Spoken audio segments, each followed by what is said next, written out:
Bonjour, cette semaine, je veux vous parler de prendre avantage de l'action de votre canne lors d'un combat avec un poisson et de toujours bien le faire et comment bien le faire.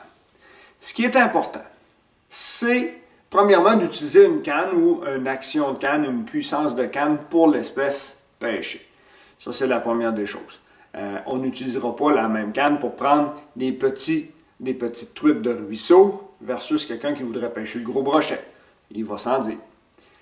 Mais ce qui est vraiment important, c'est de vraiment prendre, dans le fond, l'action, la courbure de notre canne et toujours garder une bonne tension sur celle-ci. Que je monte le poisson, que je mouline avec mon moulinet, il faut toujours que ma canne reste courbée. Ça, c'est hyper important. Hein, souvent, on entend dire dans les bateaux, « Donne-y pas de lousse, donne-y pas de lousse. » Ben, c'est exactement pour ça. La canne doit toujours rester bien courbée. Donc, je vais remonter mon poisson. Je n'ai pas besoin de mouliner dans ce temps-là. Je remonte mon poisson, ma canne est courbée. Lorsque ma canne est rendue à 45 degrés, comme ça, je mouline en descendant ma canne. C'est une question de timing. On mouline à la même vitesse qu'on descend notre canne pour toujours garder cette courbure-là. Ce qui est très, très, très important. On ne descend pas la canne trop basse.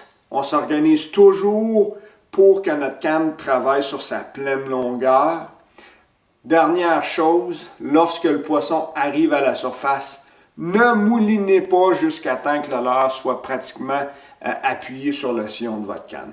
C'est dangereux de casser votre canne, c'est dangereux aussi de briser l'œillet terminal de votre canne à pêche et surtout, la personne qui veut puiser le poisson a beaucoup de difficulté à puiser ce poisson-là parce que le poisson est rendu tellement proche du bout de la canne qu'on a de la difficulté à faire. Gardez en tête de vous garder une longueur de corde, la longueur de corde de la même longueur que votre canne à pêche. Comme ça, on va avoir plus de facilité à manipuler ce poisson-là et le mettre en prise. Sur ce, je vous souhaite des beaux combats et une bonne saison de pêche. Merci.